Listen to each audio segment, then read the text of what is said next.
ورحمۃ اللہ وبرکاتہ۔ میرا نام سمیہ حبیبہ ہے اور میں درجہ 9 کی طالبہ ہوں۔ آج کا ہمارے مکالمے کا عنوان ہے ویسٹرن کلچر اور اسلامک کلچر۔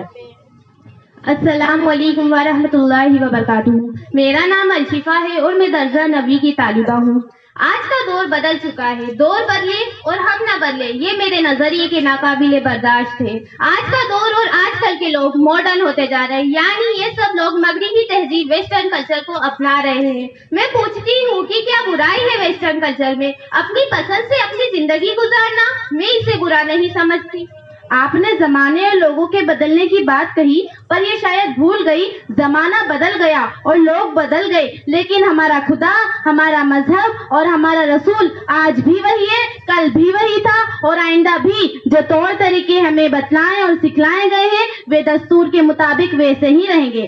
میری بہن نے کہا ویسٹرن کلچر کو ماننے والے اپنی پسند سے اپنی زندگی کو جیتے ہیں۔ اسی بات پر میں ایک مثال دیتی ہوں، جانور بھی تو اپنی پسند سے اپنی زندگی جیتا ہے، تو انسان اور غیر انسانی مخلوق میں اس حساب سے تو کوئی فرق ہی نہیں ہوتا۔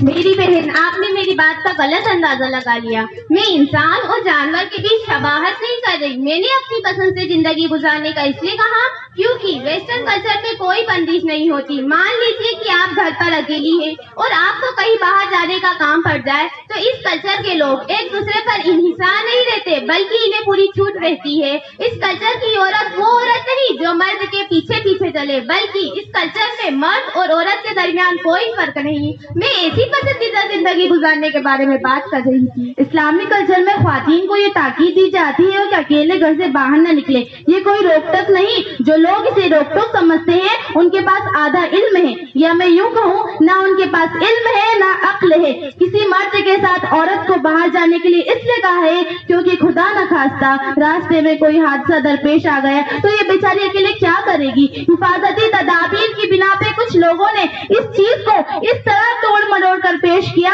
کہ یہ لوگوں کو ظالمانہ لگنے لگی۔ ویسٹرن کلچر نے عورت ہی نہیں مرد اور بچوں کو بھی آزادی دی ہے۔ مرد اور بچے رشتوں کے بندھن سے آزاد ہوتے ہیں، انہیں اپنی زندگی پرسکون طریقے سے جینے کا موقع ملتا ہے، مرد گھر کی کھٹپٹ سے اور بچے ماں باپ کے دباؤ سے۔ میری بہن اس بات سے انکار نہیں کرے گی کہ ویسٹرن کلچر کے بچے ہمارے اسلامک کلچر کے بچوں سے کئی گنا آگے رہتے ہیں۔ جیسا کہ آپ دیکھ ہی سکتے ہیں، بڑے بڑے تاجر، سائنسداں، اداکار، فنکار سب کے سب مغربی ممالک میں ہی موجود ہے۔ یہ اس لیے اتنے ترقی یافتہ ہے کیونکہ ان کے پاس بہت ساری سہولتیں ہیں، جیسا کہ میں آپ کو بتا چکی ہوں۔ میری بہن ایک بات تو مان گئی کہ ویسٹرن کلچر کے بچے صرف دنیاوی ترقی میں اسلامی کلچر کے بچوں سے آگے ہیں۔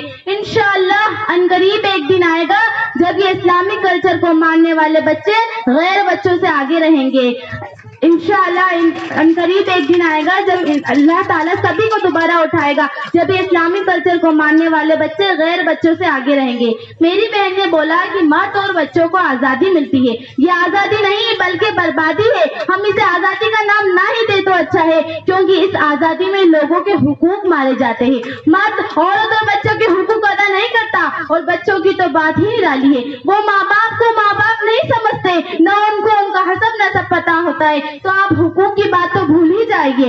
میں پوچھتی ہوں کیا فائدہ ایسی ترقی کا، کیا فائدہ ایسی تجارت کا، فنکاری کا، اداکاری کا، جو کسی کے حقوق کو پورا کیے بغیر ہی ملی ہو؟ میری بہن، آپ کی ذہنیت میں ویسٹرن کلچر برا ہے تو برا ہی رہے گا، پر یقین مانیے کہ اس کلچر میں بہت ساری خوبیاں ہیں جس کو دنیا کے بڑے بڑے دانشور بھی مانتے ہیں۔ میں ہمارے مکالمے کو شعر کے ساتھ ختم کرتی ہوں۔ چھلکے ہیں انبار مگر مغز ندارت، چھلکا ہے انبار مگر مغز ندارت، دنیا میں مسلمان تو ہیں مگر مومن نہیں۔ السلام علیکم ورحمۃ اللہ وبرکاتہ۔